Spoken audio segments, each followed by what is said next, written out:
Let's chat about inclusive education. Our goal during these chats is to introduce you to individuals who are working to make in schools inclusive. I'm Gordon Porter, the Director of Inclusive Education Canada, and I'm joined today by my colleagues, Diane Richler, who's chair of the Catalyst for Inclusive Education Initiative of Inclusion International, and a former Executive Vice President of Inclusion Canada. And by Jackie Speck, a professor of education at Western University in London, Ontario, and director of the Canadian Research Centre on Inclusive Education. Our guest today is Sheila Bennett, who's a professor of education at Brock University in Ontario, and someone who has been active in inclusive education for many years and is an associate of Inclusive Education Canada. Thank you for joining us today, Sheila. Welcome. Thank you, Gordon. I'm very glad to be here.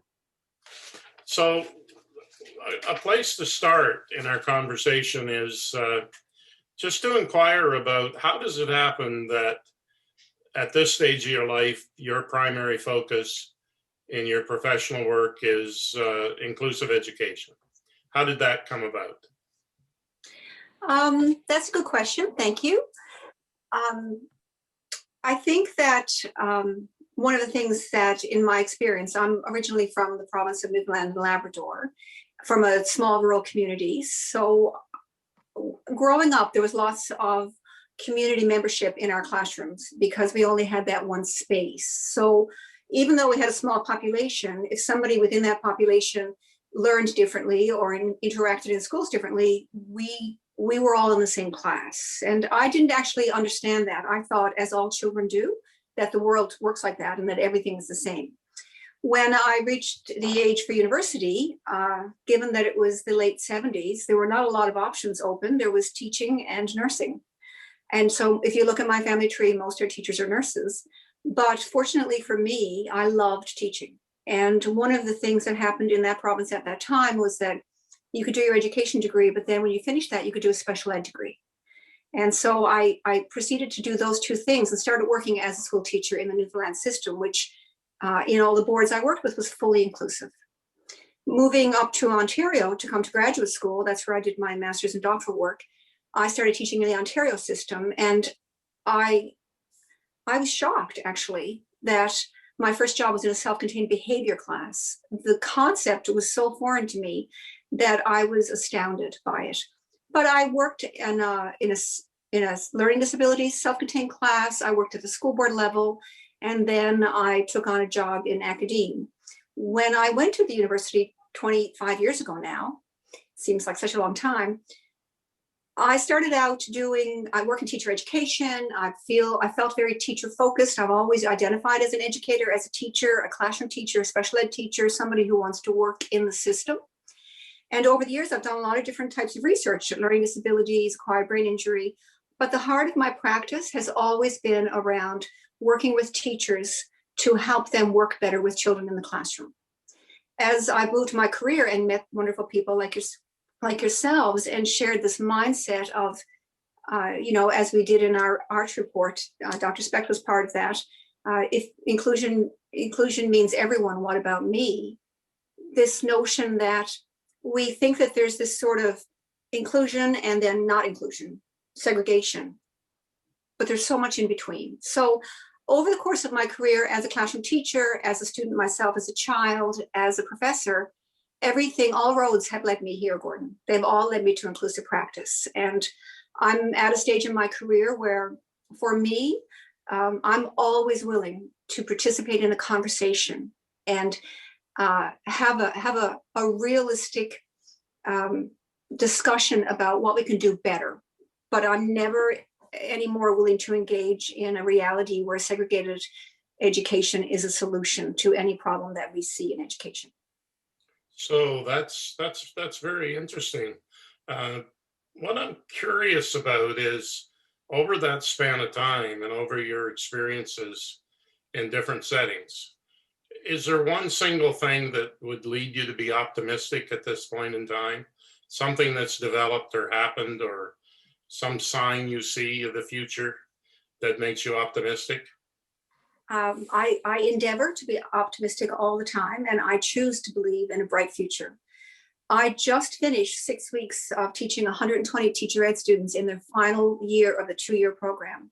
We did it online completely using Teams, and it was the first time that I ever had such an intimate connection with my students. And it surprised me because we think of online as being separated. But when you're online and they're working in groups, you can travel in and out of their groups and hear their authentic discussion. And you can see where their thinking is. Whereas face to face, when you approach a group of students, they kind of clam up a little. So, I mean, they knew I was there, but virtually they don't always know. But they just got used to me being that presence. So in all of the 6 classes, we had discussion groups based on case studies from a book that, Jackie, you were also part of, and I was part of, around inclusive education, by your colleague, Angela Alquan. And the students loved it. If you want to pass it on to her, they absolutely loved it. But they were all successful stories of inclusion. And one of my students said to me, they're all successful. And I said, that's the title of the book. But we had to look long and hard to find these wonderful examples. But what gives me hope is how far ahead these 20 to 25-year-olds are from where I was 30 years ago, 20 years ago, even 10 years ago. It was an honor to listen to their notion of inclusion as human rights. Then their final assignment is a social capital project where they have to understand what a pivotal role they play in increasing or decreasing the social capital of a student.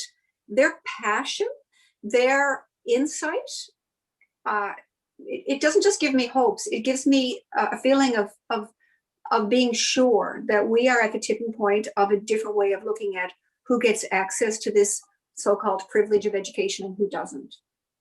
Can you talk about that social capital concept a bit? It's something that I know I've heard Gordon talk about a lot in sessions that he leads, but I think not a lot of people really put focus on that.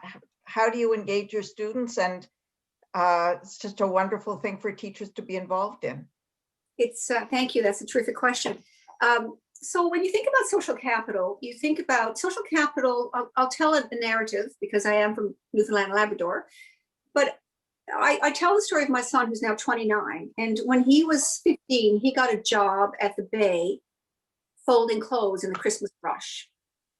Now, there's no evidence, Diane, that my son has any ability to fold clothes on any level when he was 15, nor now as a trained pilot. He still doesn't have any skill set. But what my son did have was a friend whose aunt worked at the Bay.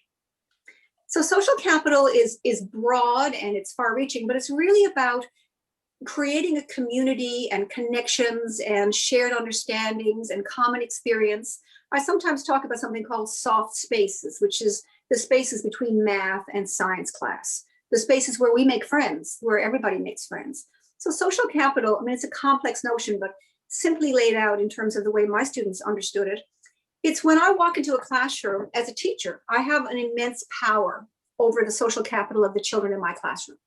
So which reading group I put you in, or how I look at you, or how I speak to you, or how, more importantly, I design my curriculum to provide a space for you to participate meaningfully or not. If I can make you an outlier as a teacher, if I realize that you're not engaging with other children at recess time on the playground, I can choose to leave that as it is, or I can choose to partner you up with someone or structure an activity or engage you with, I might give you a soccer ball and give you some instruction.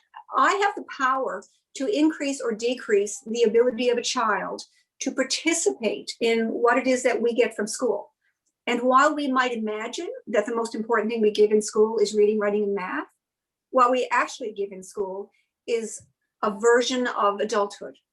So if we allow people to learn together, make connections together, meaningfully contribute together, if we maintain that everybody has a right to be there, if we create things that are engaging and inclusive, then everybody benefits. What I warn my students about and what we talk about and what they engage in actively in their course is recognizing that they have the power to decrease that substantially from the second they make contact or increase it. So their final project in the course is creating a plan that behaviorally, physically, learning wise, curriculum wise,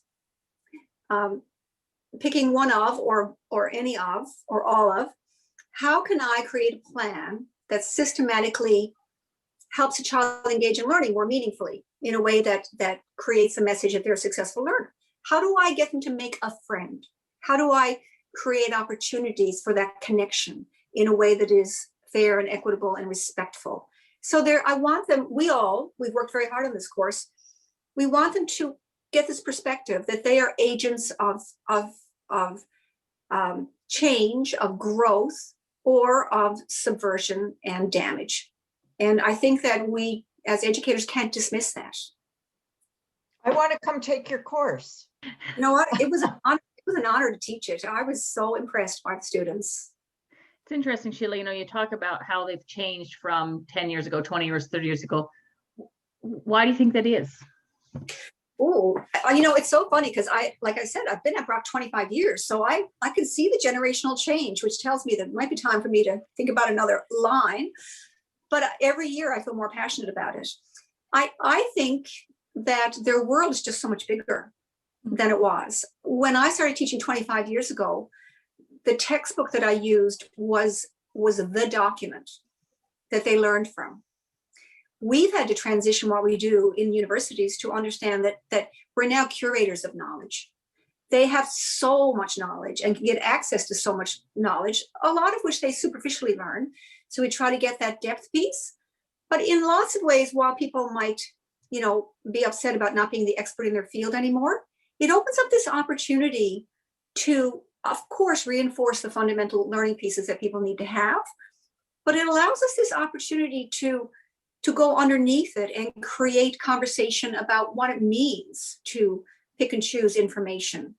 But I also think that they're just used to a broader world. I think that we need to respect their capacity to be less judgmental about all the things that are going around. I mean, Marilyn Dolmage always says, she's a person in Ontario who's a parent and a wonderful, amazing activist for many years. She always talked about, it's not about the gray hair, it's about the old mind. And we need fresh minds. That doesn't mean that you have to be on old, but it does mean you have to understand what's happening around you. And what's happening around us is a much more diverse, much more open, much more accepting group of people who are open to including everybody, not just some, everybody. And is that true once your students move into school systems? That is a great question. We do get a lot of cognitive dissonance. What actually surprised me and disappointed me was how many of these 20-something-year-olds still went to high school where kids were somewhere else. Mm-hmm. And the real pain that when they started to reflect on it and understand the meaning of it, the real pain that they felt and expressed in multiple ways. We did for the first time this year, we created their assignment, they could choose any format. We got remarkable poetry, and I have a sketch on my shelf back there of a student who did a pencil sketch of two hands, and she was sewing the knowledge in her heart to keep, to be inclusive. But they find it very, very, she said it's promises she makes to herself that she puts inside herself to keep forever, that can't get out. And one of them is about being an inclusive practitioner. So we wanted to be differentiated in the way that we did sort of your normal assignment structure. We wanted to model everything we were teaching. But they go into the classrooms and they get cognitive dissonance because while they don't want to other, we still have so many systems in Ontario that create physical barriers. The first class, we show a video on Huronia, which was an institution that was closed down in, I think, I'm going to say 2012, 2013. And they take that messaging and we relate it to the people who started Huronia didn't start with malcontent. They didn't start by thinking, well, we're going to punish people, we're going to do cruel things, we're going to do awful things. But what happened was they just kept doing it and nobody actually questioned it. Nobody really thought about it because it was embedded practice. So we use that as a catalyst to shock them into this notion that When we segregate children who are 15, 16, 17, 18 years old, and we don't allow them any access to anybody outside of their special needs room, unless it's at a specialized lunch table, or maybe picking up the garbage as they walk around with the caretaker, or some other ridiculous social stigmatizing task, we're doing it because it's what we've done. But 20 years from now, 2 years from now, we will at some point reflect on the practices that we have been doing that have segregated and limited and created no social capital for kids. And we will find it as shocking, or it's not fair to say as shocking, but near as shocking as the kind of segregation that we thought was normal 50 years ago, 40 years ago. So that for them, there's a lot of cognitive dissonance. There's a lot of reflecting on their own high school experience, which was current really 5, 6 years ago, and it's still going on. And then they go on their blocks and they have all these notions about inclusion, and depending literally which board they go to or which side of the street they're teaching on, they see a picture that is starkly different from what they're buying into and believing and wanting to do. So Sheila, there are different places we can look to help support change. There's the community, families, parents. There's leaders of the education system, maybe politicians, people of that sort. There are academics like yourself. Where do we need to look for the real leadership that'll move us ahead? And I know the easy answer is, well, all of them, but which would you give priority to? And I know you have some experience working with political leaders. You worked with, who was it? Catherine Wynne? Kathleen Wynne, when she was Minister of Education in Ontario. So, I mean, you had the experience of working with a very senior political educational leader. Anyway, back to the question, out of the different areas or the different possible fields of work, where would you say we need to put our priority? That's a very good question. I'm not sure in terms of how much, political parties change year to year. I think in New Brunswick, what you've done legislatively is really the answer.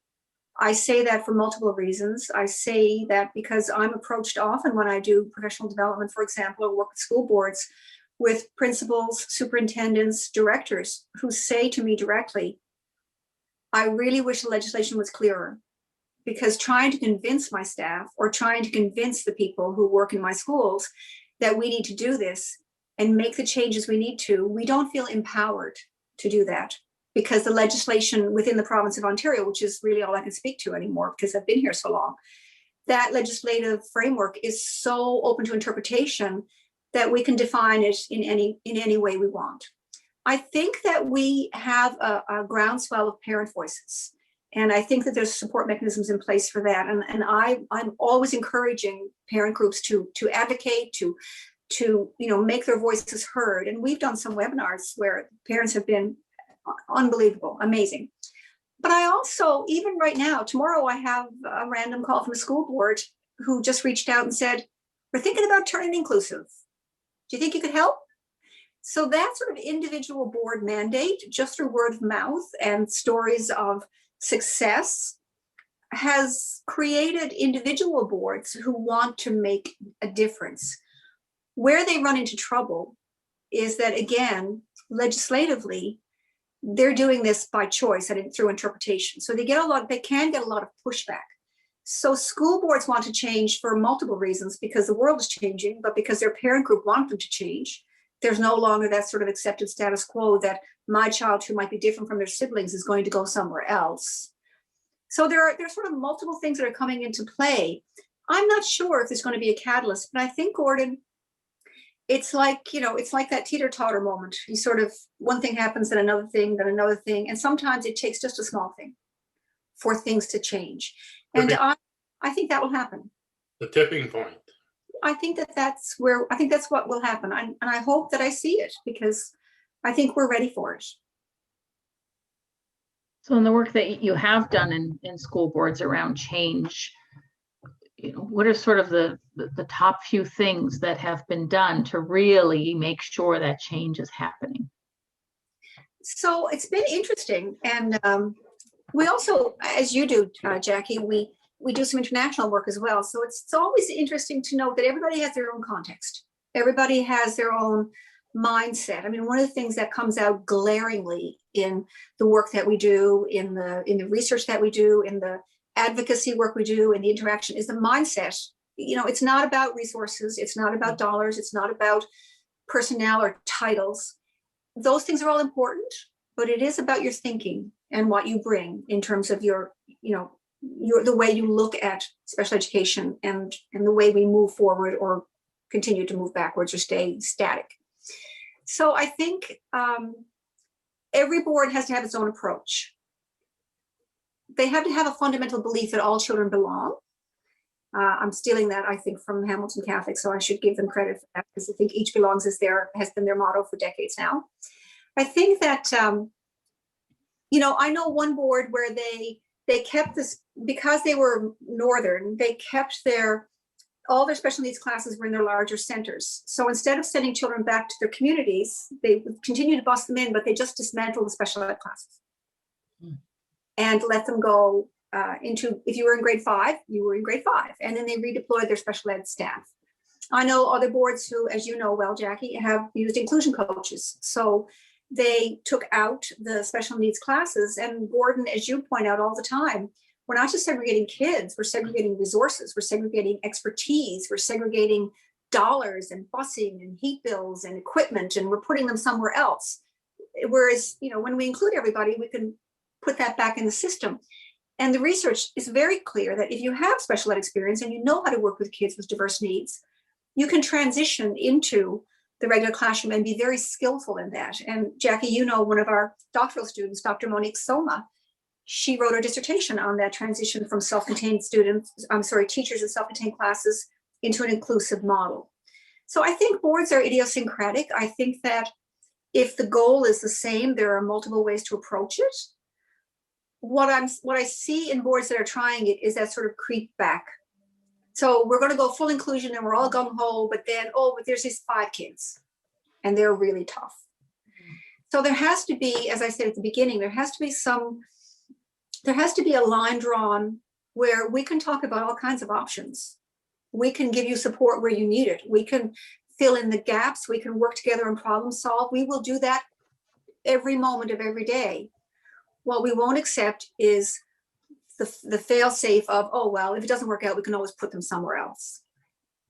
I can associate with what you're saying, Sheila, and not at the provincial level in New Brunswick, but in our local school board 25, 30 years ago, when the superintendent at the time, after we'd been working on inclusion for probably 4 or 5 years, we had a major conference where we had people from around New Brunswick and from other parts of Canada actually who attended.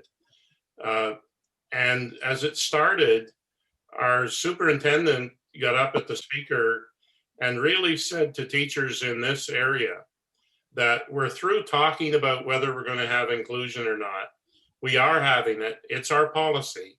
You can think what you want, but when you walk in the door each morning to work in our schools, you will be supportive of inclusion because that's our policy and that's what we're going to pursue. And we'll help you every way we can, but we're not talking about it anymore. And that made a tremendous difference. Like, my job was to make inclusion work.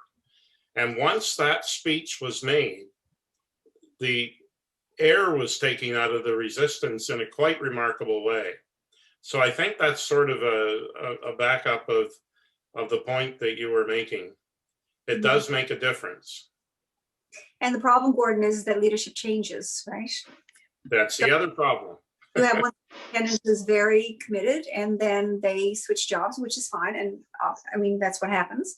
But, Dr. Specht, Jackie, and I, when we did this ARCH report, I mean, it's so clear that the principal of the school makes a huge difference in inclusive practice. So even if you have a board that has a consistent message, the principal and the individual teachers, in terms of their leadership role in the classroom, can make inclusion happen or not happen.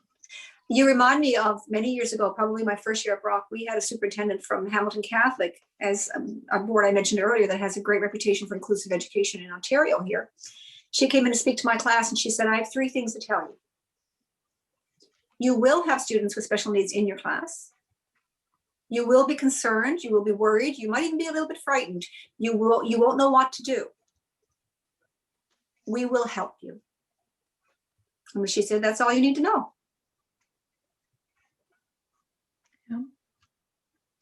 I think that's where, you know, it comes back to that discussion about the legislation, right? The policy is so very important, because if there's no room to move, then this is what you have to do, right? So that's where I think you see what's going on in New Brunswick is important. I was part of a meeting with people from the US recently, and one of the researchers, I don't want to misquote her university or her research, so I'll speak generally, but in essence, what she said her research showed was that the worst examples of inclusion still provided better education than the best examples of segregation. Any comment on that? The professor that I spoke of earlier, Monique Soma, who was my PhD student, I think, Jackie, you were her external maybe, but it doesn't matter, I digress. The first night I met her, when she was considering having me as a supervisor, I said that exact thing to her. Even bad inclusion is better than segregation. And she was a self-contained class teacher who was not convinced at the time. And to see her, 5-6 years later, in terms of her thinking, and she was a co-designer of this course, she went from being a self-contained class teacher for kids with developmental disability, intellectual disability, to being in a regular class. And her progression of thinking, and that's why she did her dissertation work on being a special educator in a self-contained class and then in a regular classroom and what that means. So, she's sort of the person that I had to convince. And I would say that has been successful, but it took a lot of, we can't make an assumption that people are doing what they're doing because they have now bad intentions. But I don't know the research. Do we have good Canadian research to support that? So Dr. Soma's research supports that in terms of moving from a special education classroom into a regular classroom. But whether or not, I would go to Vianne Timmons' work, who I know you're already also talking to, around, and Jackie, you can jump in as well. But in a nutshell, what she looked at was, her and her team of researchers looked at, using Stats Canada data, was high inclusion and low inclusion. So one of the arguments you get around inclusion is, it works for that kid, but oh my Lord, this kid. So they didn't differentiate in terms of disability or functionality. They looked at high inclusion and low inclusion regardless of disability. And their work suggests very strongly that in high inclusion settings, regardless of the disability, kids do better. They're just better. They're happier to come to school. They're more successful. So we know that kids who are included and have meaningful learning opportunities in terms of trajectory do better in terms of social capital, do better in terms of their experiences. What always interests me about a question like that, Diane, is that we don't hold the same candle up to segregated settings. Absolutely. We don't say, oh, you've been in the same class in this high school for 7 years with the same 4 kids. What has been the great accomplishment of that? How has that prepared you to live in a big world and to be an adult and to have friends and to have interests and to move forward? We accept the segregation as a status quo, and then we pick at inclusive practice that maybe needs to be more fine-tuned, or maybe needs to, be a little bit more thought out, or have some more resources and support. It's like as soon as we run into trouble in an inclusive setting, it's like, oh, it doesn't work, put them back there. But we never question back there and the damage that is done. I think maybe that's what we need to start doing. I sometimes wonder, right? When we talk about showing great examples of inclusion, but maybe we really should be showing bad examples of segregation, right? I know, Sheila, the one of the school boards that you worked with, I remember speaking to some of the teachers there who were these inclusion coaches, and, kids coming up to them and saying, are you the lady that gets me out of here? And I just think like that just says so much, right? These kids in the segregated setting, they don't want to be in there. No. So we got to listen to would? them, right? No, who would exactly? And then we make it better because not only are they in a segregated setting, they're not even allowed to sit where they want at lunch. Yeah. Like there, I wish I could remember her name because she wrote a wonderful article on the legality of that. And she talks about like nowhere else in Canadian law are you allowed to purposefully segregate people the way that we do kids with special needs. I remember having this horrendous experience where I was at a school, a high school, and the kids in the special needs class didn't have any gym because the principal couldn't find it on the schedule. You know, everybody else has to have gym. That's more important for those kids. And their break was 10 minutes in a fenced off section of the high school with little Tykes toys. These are 17, 18, 19-year-old young adults. So as tragic and as awful and as horrific as that is, there are 300-400 other teenagers looking at that thinking, oh, well, that's where they belong. That's who they are. The damage that we're doing to other children who are growing up with this, and I saw it in real time with my students, the amount of sadness that they expressed over what they had not been allowed to experience. They're going in as teachers and they're saying, I don't even know what it is to be around somebody like this because in my high school, I never knew anybody like this. They were somewhere else. So we're intergenerationally creating all this intolerance to difference and diversity. And I sometimes make the argument that, you know, we're all getting older. Things like incontinence and memory loss and speech and hearing and all the kinds of things that are going to happen to us as we're on the other end of our lives. We actually need to create a society that is really inclusive and has multiple ways of interacting with everybody so that when we meet people who interact differently, they're not strangers to us.